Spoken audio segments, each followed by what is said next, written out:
It's the Daily Doug. Hey y'all, welcome back to the Daily Doug. Thanks for hanging out with me today on what will be a really fun Masterpiece Friday edition of the program. Friends, we are listening to In-A-Gadda-Da-Vida by Iron Butterfly today, and it's going to be a fun time. So this one has been on my list for quite some time, and I've thought about putting it in. I've thought, when's the right time? Now seems like a pretty good time, y'all. It's been a hell of a week around the world. And on this Friday, I was just interested in not having anything too cerebral, not having anything that's going to challenge me a whole bunch. I just want some groovy, classic music that I can play along with a little bit. I can groove to a little bit. We can enjoy together, and we can kind of just blow off some steam a little bit. So that is what we are up to today. I'm happy that you are here. Iron Butterfly, they formed in 1966 in San Diego, California, and In-A-Gadda-Da-Vida takes up all of side 2 as the title track of their second album, which was released in 1968. And with this track especially, Iron Butterfly was on the vanguard of the shift from acid rock and psychedelic rock to proto-metal and even heavy metal. And the story, as I understand it, is that in the band's early days, Doug Ingle, who is the organist and vocalist in the band, wrote the song one evening while he was enjoying quite a bit of alcoholic beverages. And the drummer, Ron Bushy, copied down the lyrics that Doug was singing, and his pronunciation was so slurred that In the Garden of Eden became In-A-Gadda-Da-Vida. And it stuck. And so what was designed to be a love song from the biblical Adam to the biblical Eve stuck, but it's not in the Garden of Eden, it's in In-A-Gadda-Da-Vida. And so we get this classic tune. And it was originally a short ballad, but the band turned it into this extendable jam that on the album ended up being just over 17 minutes and taking up all of side 2. They did release a 3-minute single version of the song, and that single version ended up being the only song of their entire career to crack the top 40 on the charts. And in the intervening years, the song has emerged as an important inflection point in the development of heavy metal as a genre and a style, and it stands the test of time from what I have read in, y'all. I have heard this song in the past. I think it's been since high school since I actually listened to it, and I don't know if I've even ever heard the entire sidelong track that we're going to hear today in one sitting. So I'm very eager to get to today's music. We've got Doug Ingle on the Vox Continental organ. He is also on vocals.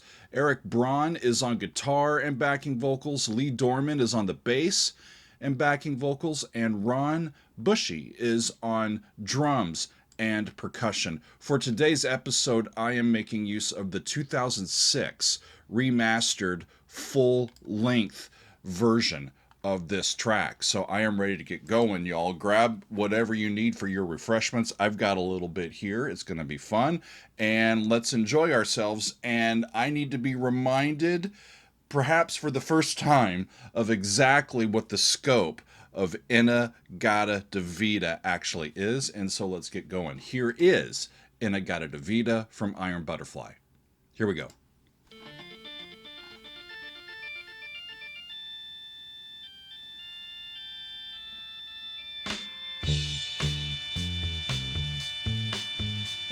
And the classic riff. Now we get the guitar popping in.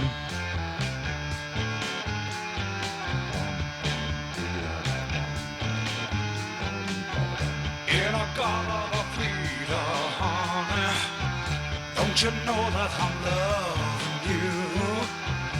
In-A-Gadda-Da-Vida, baby. Don't you know that I'll always be true?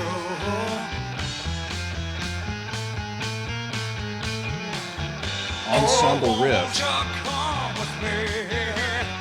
And I'll take Goes to the my 4. hand. Oh, Goes to the won't you 5. come with me? That's a sequential pattern, And y'all. I'll walk this line. And it goes to B. Please take my hand.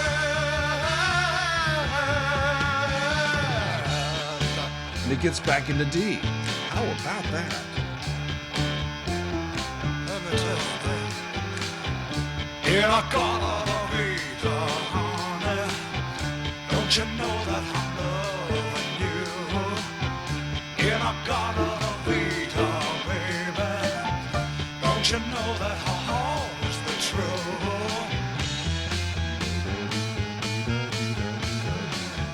Oh, won't you come So, yeah. with me? And I'll take my hand. Oh, won't you G to E goes up. It becomes A to F sharp. And then it goes to B. please take my hand? It's all And then back into the riff.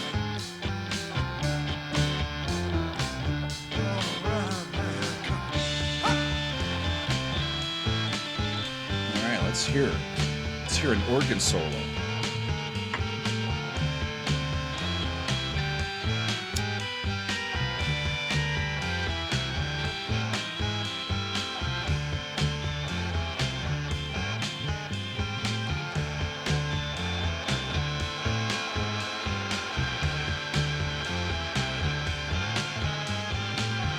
It's a riff that doesn't really go anywhere.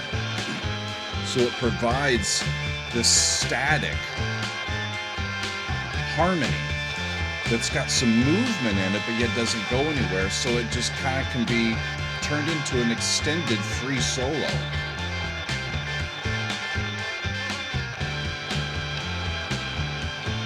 Bass and drums just keep it locked right in. Guitar's mainly sticking to the riff. And organ's taking a solo.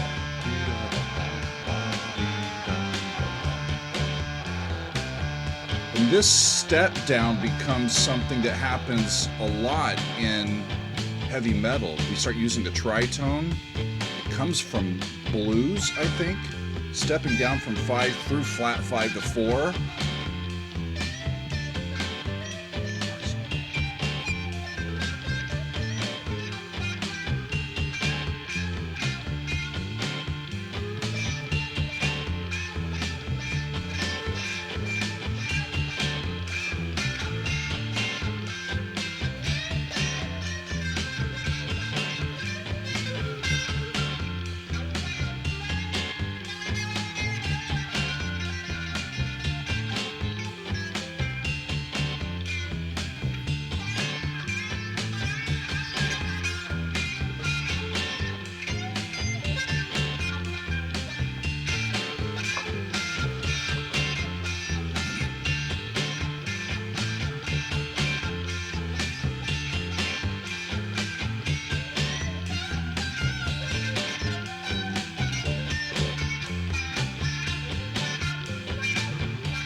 Guitar sounds like it's kind of in another space even. It's so open in the sound of the track. I keep turning it up because, I mean, come on. But it just fills the space in a very lovely way.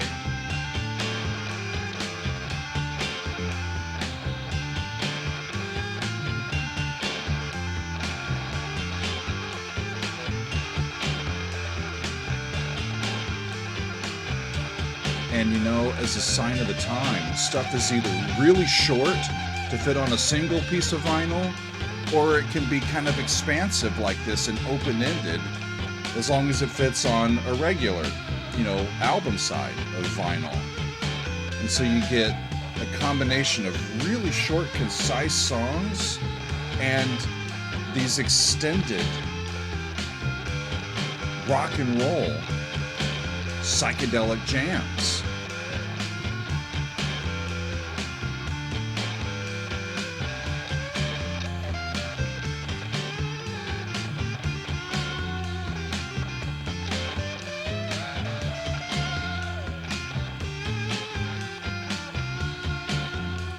I wonder if I could fill in anything on the keyboard that might help them and stay out of their way. Well, what's going to happen now?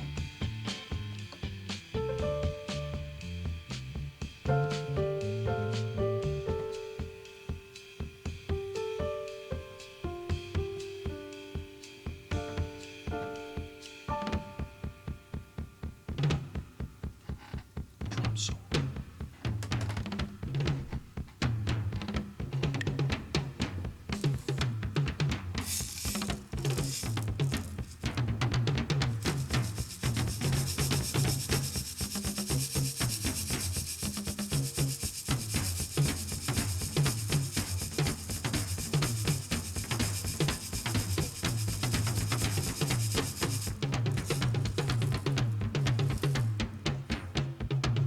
We were going to have an extended drum solo in here. It makes sense.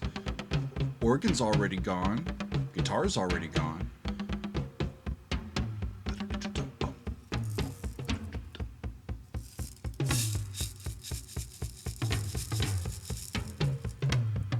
Gosh, that sounds a little bit like Ringo's drum solo in the end from the Beatles, right?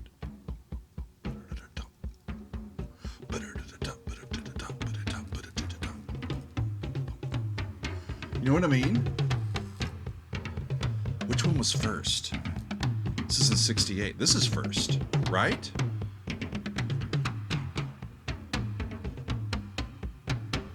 Well, drums have a great sound.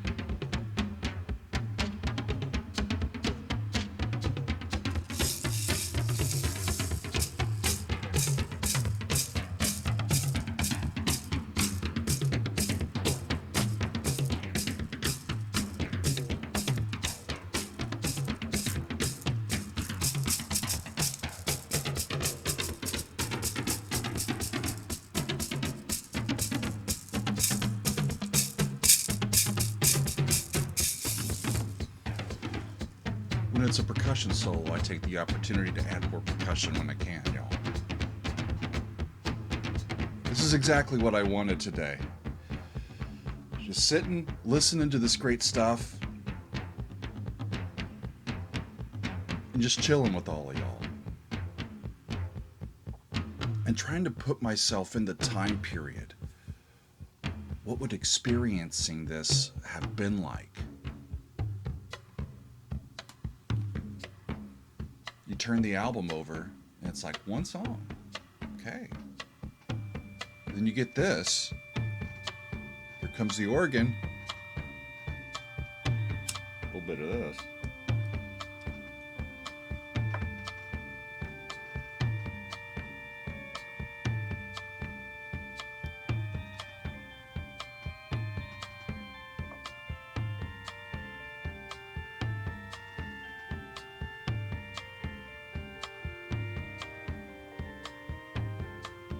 That's beautiful playing, by the way.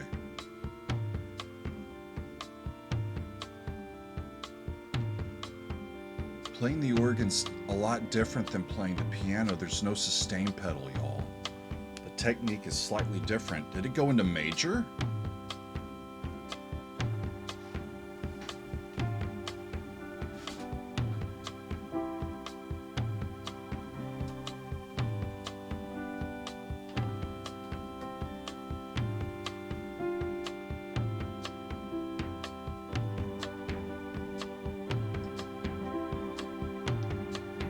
G7 to C. That's weird. Then back into this minor texture, or open texture.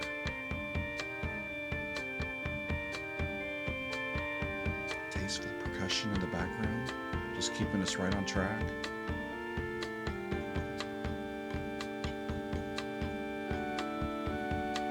Ha, D major chord.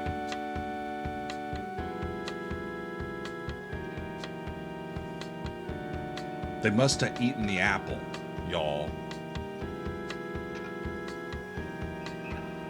'Twas a poison apple.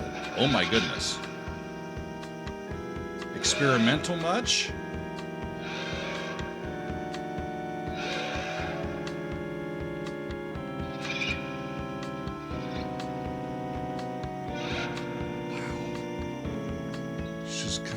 Down by half steps.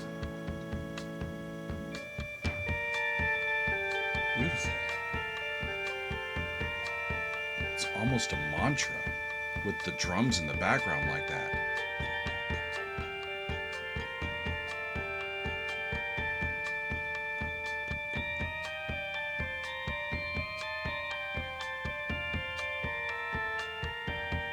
Oh, tidings of comfort and joy.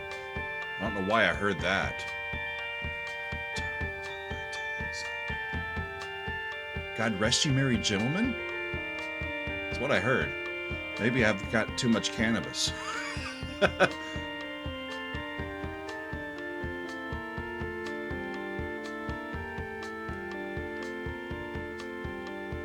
makes me think that Doug has played organ in a church. The skills are there, and there comes the riff. Underneath a D major chord.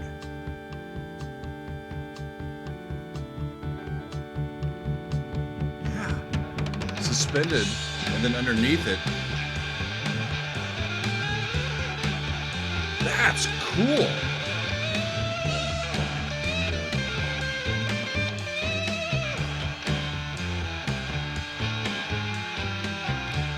You know, for kind of an open jam, it's very well paced, and it makes sense to me. They're not losing me here. Lovely.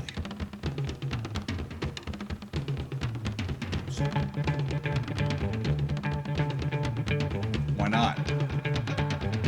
Lee's like, let me play.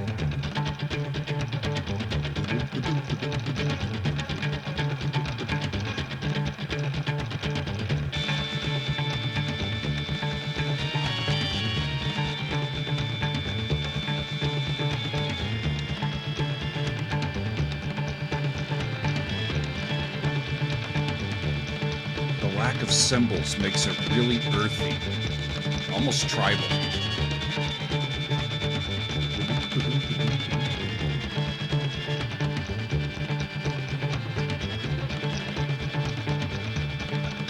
You want to play anything differently? I'm just going to stick in the groove. Who let the elephant in? Elephant wants to play a solo.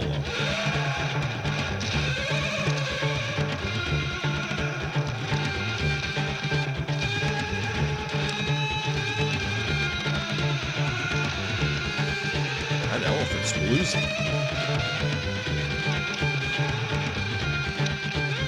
I love the... I think from the rhythm guitar, he's still chugging away over here while he's got the lead in this here. Really cool. Sounds great in these headphones, by the way. These Metsei Audio headphones, y'all. Love them.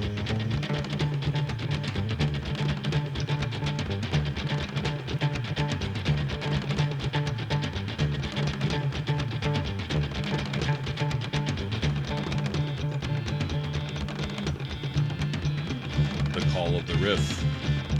Get us back on track.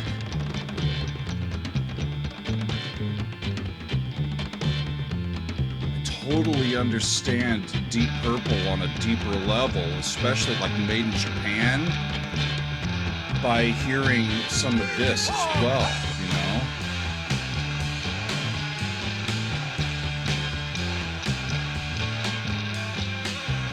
We're back into it. Don't you know that I'm loving you? In a In-A-Gadda-Da-Vida, baby. Don't you know that always been true?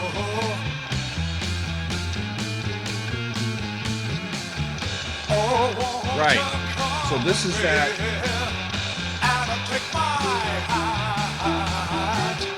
Oh, won't you come with me and we'll walk this line? Please It's a sequential pattern, and then when they take my hand, it blends back from that B to that D, and we get back on the main track. I wasn't expecting a classically informed sequential pattern in this, y'all, but there it is.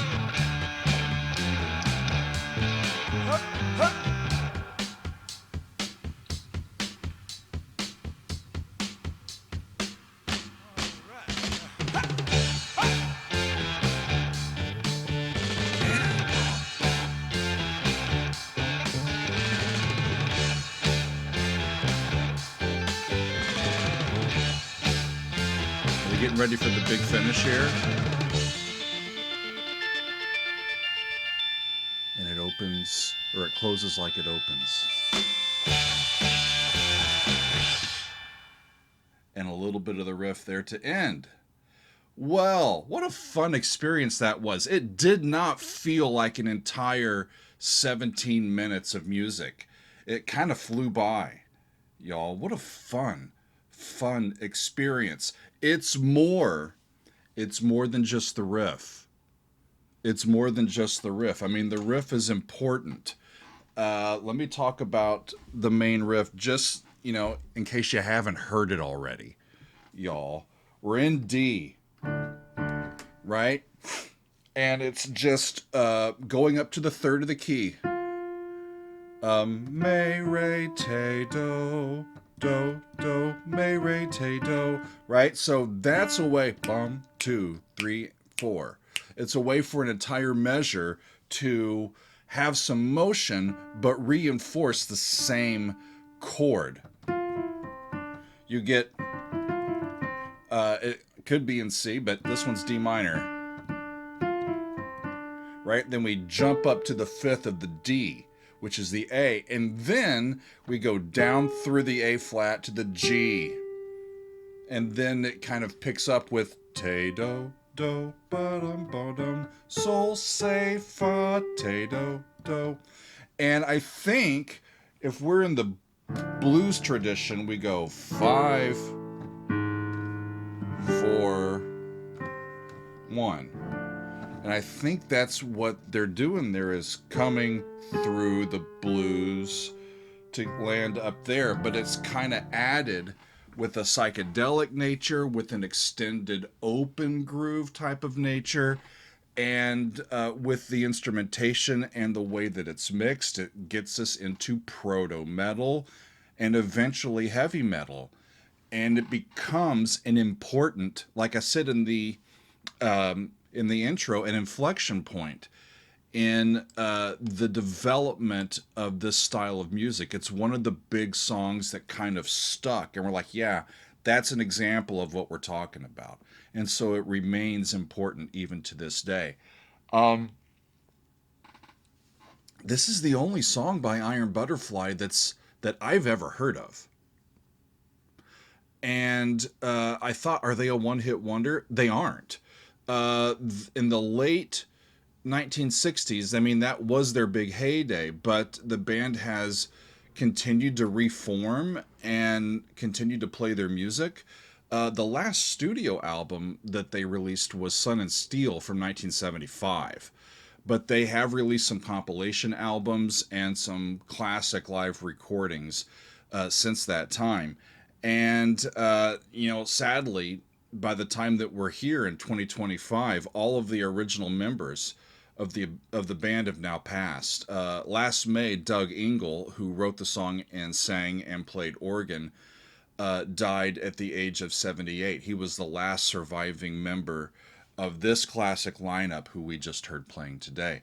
And so it becomes a kind of touchstone and their calling card to history. Like, yeah, we were here, We were part of this movement, and we were human. We were creative. We wanted to be a part of it. We put our stamp and our musicality and our expression through it, and this is where it ends up. And I don't think it's a bad thing at all, y'all. It's a really, on its surface, simple, repetitive sort of thing, but the way, especially that Doug was playing all those organ textures, you can tell that there's real technique and real understanding of how to play his instrument and on how to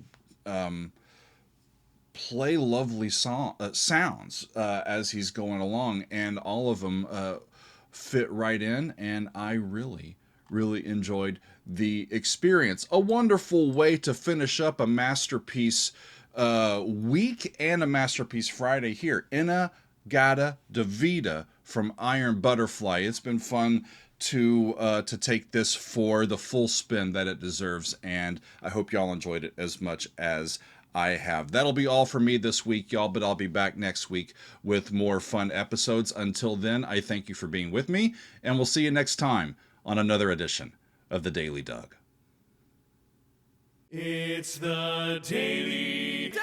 Welcome to the Daily Doug. The Daily